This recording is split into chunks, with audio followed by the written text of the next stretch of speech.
Yes, yes. So when you were getting ready for the Flash / Jay Garrick, did you study any of the comics at all when you were preparing? You know what? That's also an interesting question. I found myself playing Jay Garrick, and I was going to play against Grant Gustin's Barry, and I had just come from this incredibly father-son intimate relationship, and I was moving into a mentor relationship, but I knew it had to be different. I couldn't come out of the mask and be Henry Allen, or it wouldn't have made any sense. So I wanted to find out, okay, what is it in this relationship between Barry and Jay that's fascinated comic book fans and endeared comic book fans to them for decades? And so I actually did more research for Jay than I did for Barry back in 1990. And I found out that the relationship is very much the same. Those dinners with Joan and Jay, and all the speedsters come. I know, back and forth. When the speedsters come, and they all have Sunday dinner at Jay and Joan's house, how cool that was. But I knew I couldn't start there, so I started with the scene where I snatch him out of the Speed Force, and I'm not sure who this kid is. I'm not sure. It's my Speed Force at that point, in my mind. I'm the keeper, it's my legacy, and what is he going to do with it? Is he going to change the timeline every time something doesn't go his way? Is he going to screw things up? What is he? What are his intentions? Who is he? And that's what I tried to show in that whole scene in the diner with the coffee cup. There was someone in here who told me at my table they really liked that scene where the coffee cup vibrated. A young man told me.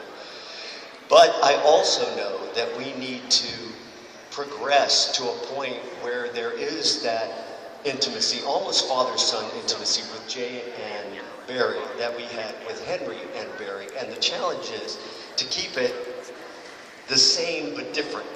You know what I mean? And in episode 16, am I allowed to say that? There's something that may or may not be happening that sort of plays to what I've been talking about. Because I think we're only on episode 13 or 14 right now. I may have just blown it, like the time I dropped the name of Legends of Tomorrow in a Q&A, and I thought everybody knew the name, and suddenly everybody went to their cell phones. All right, here's another one. This is really amazing. You have to stand up, please. Thank you. Very nice to meet you.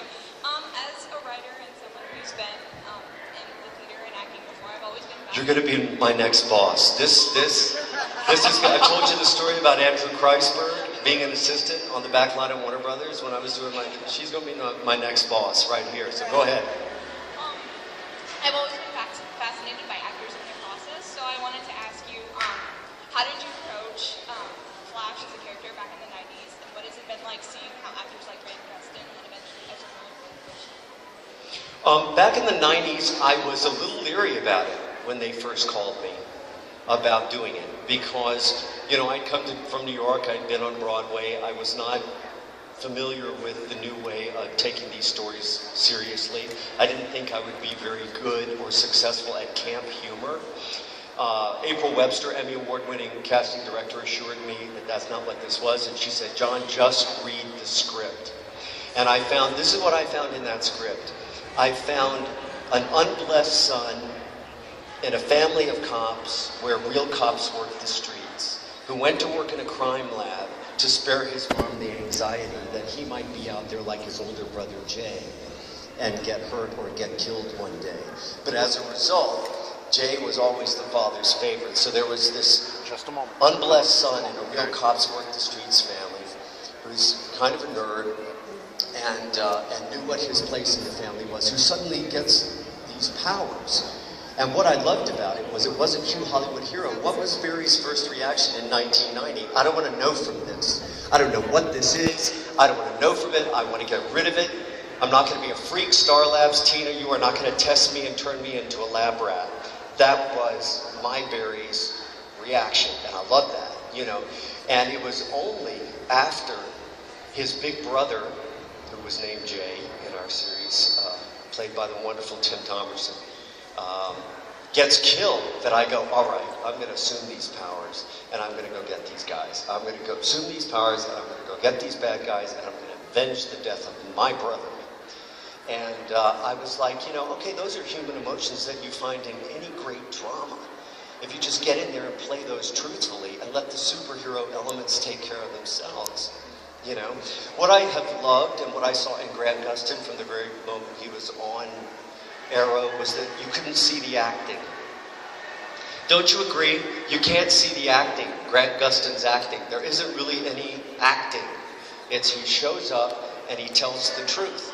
And that is incredibly hard to do over a 23 episode season. There's always going to be somewhere where even okay, I just lied. I didn't believe it. Oh man, I don't believe a word of what I just said. But I haven't seen it with Grant. It's just he shows up and he tells the truth. And our scenes with Henry and Barry were so beautifully written that really all we had to do, him once said on Twitter, rarely has sitting down been so dramatic. Those scenes with Henry and Barry in Iron Heights where we pick up the phone, we memorize these wonderful scenes, father-son scenes, and we look at each other and we connect, knowing that I used to play the Flash and he's at the beginning of a career playing the Flash now, and we say the words and we look at each other's eyes and we tell the truth. And that's been the most remarkable thing. Also his facility with comedy. I can't wait for the musical episode. Anyone who's never heard the man sing is going to be blown away. You know what I mean? So anyway, did I answer your question? I hope I did. Very good. Thank you. Now we've got some more questions on this side of the room. We've got Batman right here. The Jokers are over there. Batman's over here. There you go. Hey, John. Hey. If you had a choice of a character... No, it's him. It's him. It's him. Do we need to move down? He needs to turn and face me. Turn around. Face the crowd. And face the Turn it. There you go. Thank you. Sorry, man. Did we just run your question? It's still there. Sorry, Tim. If you had a choice of a character to play, real or fictional,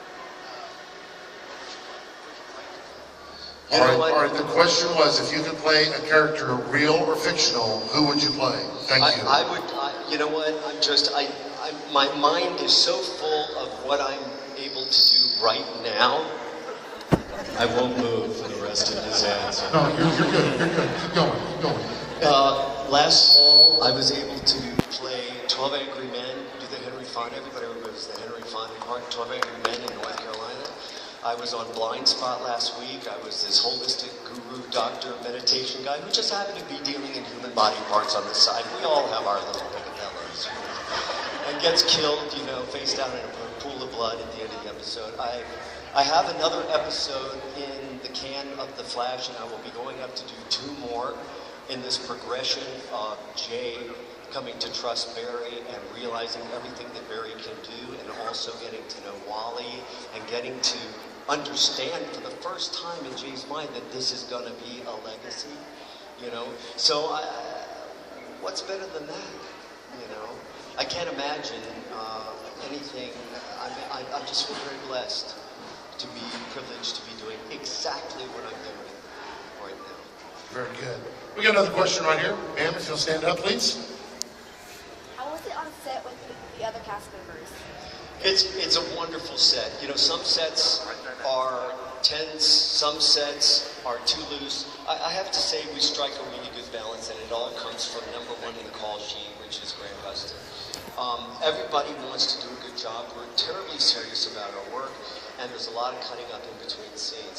I'll look over here, and there's Jesse Martin and Grant figuring out a new tap step, and then I'll look over here, and here comes Tom Cavanaugh with Carlos in his lap, riding in on the wheelchair and doing, 360s, and then everybody snaps to attention, and we go, and we do the scene. But it's a really, really good place to work.